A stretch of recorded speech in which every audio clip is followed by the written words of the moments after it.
Hello, everyone. So we're now starting the chapter on multifunctional nanocomposites.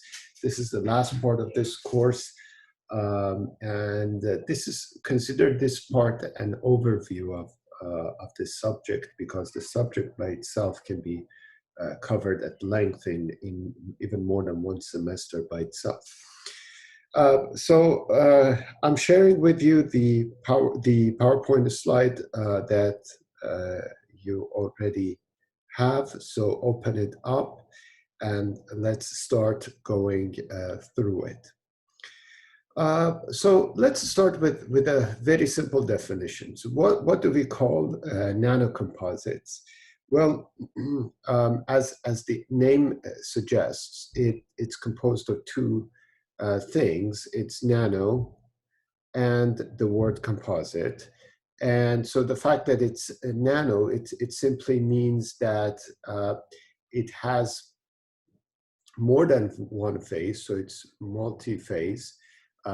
So it could be the filler and the matrix. The filler could be, now the filler, at least one of the fillers, you could have more than one type of filler, has to be a nano material that has 1, 2, or 3 dimensions, characteristic length scales in the nano scale.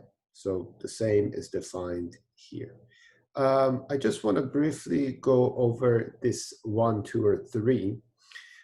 So a material that has 1 dimension in the nanoscale, we can just simply call it a thin film. So imagine we are talking about a material that is like that, and so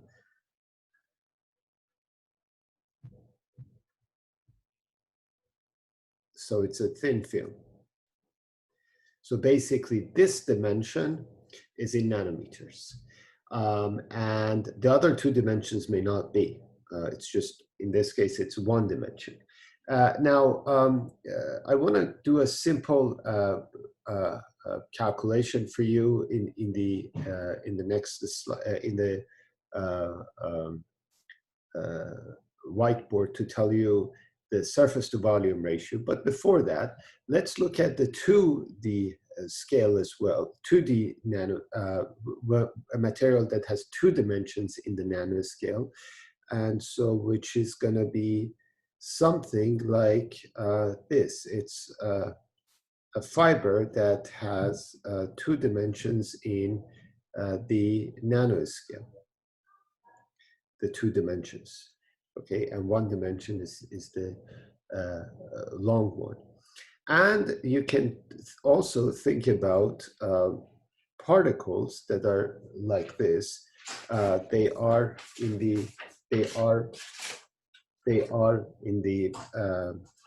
that have nanoparticles. They have all 3 dimensions in nanoscale. So if I want to put names for it here, we would call it, let me bring it a little bit to the right, left, nanoparticle. These guys, and these guys, we would call them nanofibers, nanowires, nanotubes, all of them.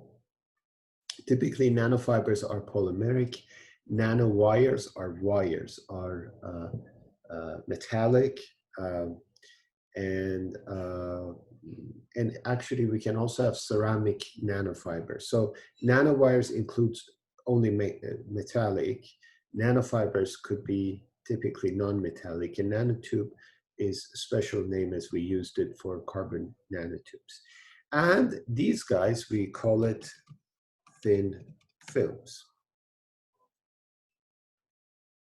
So now the reason we investigate those, all of them, will be clear to you when I share the whiteboard with you. And so if, again, let's look at our thin film. So we're looking at our thin film here. And let's say in this case, the thickness of the material is, I'm just showing it with T, okay?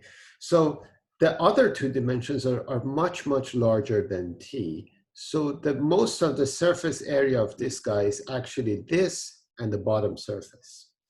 So very quickly, you can actually show that the surface to volume ratio of this guy will be 2 times, if the surface area is A, so the area of this surface is A, divided by volume, which is A times T.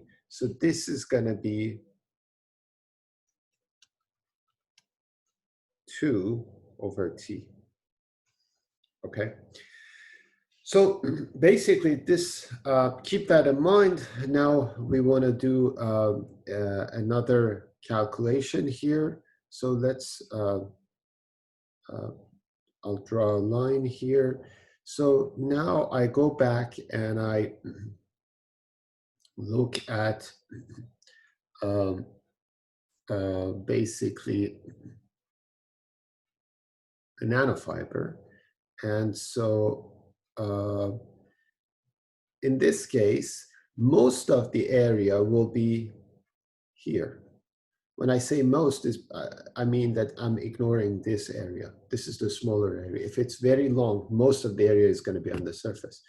So surface to volume ratio will be actually pi dl,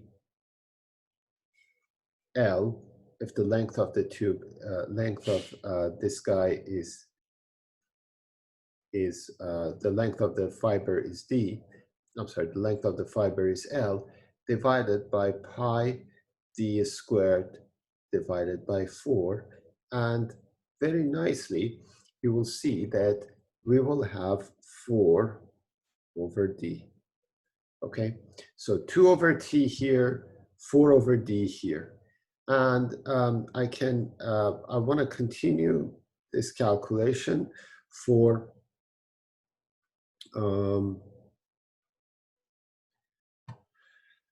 nanoparticles. So imagine I am dealing with a nanoparticle that it's a spherical shape, and so this guy has the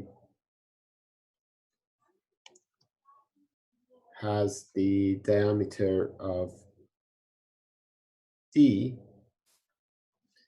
So the diameter of this guy is d.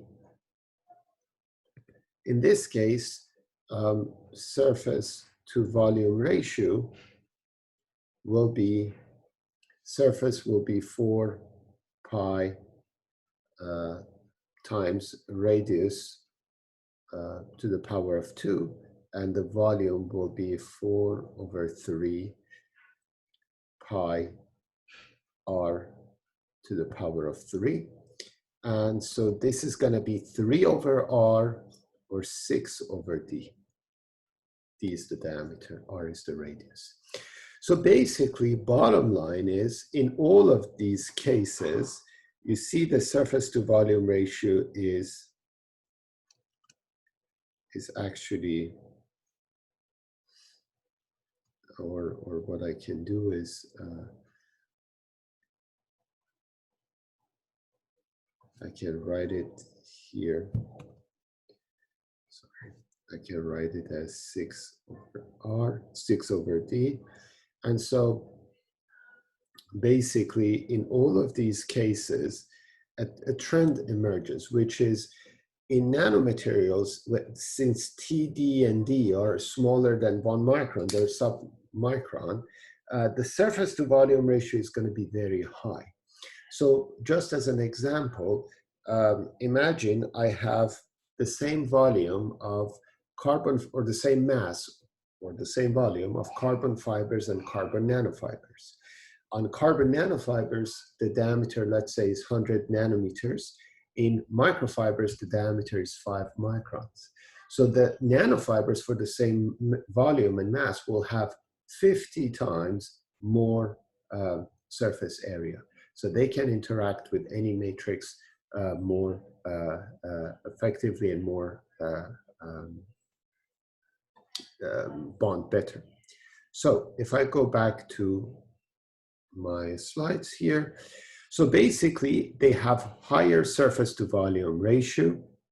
And so whatever happens on the surface in nanomaterials will manifest itself better. Keep in mind, the surface of the nanofiber and the surface of the microfiber will be pretty much the same because they're on surface atoms.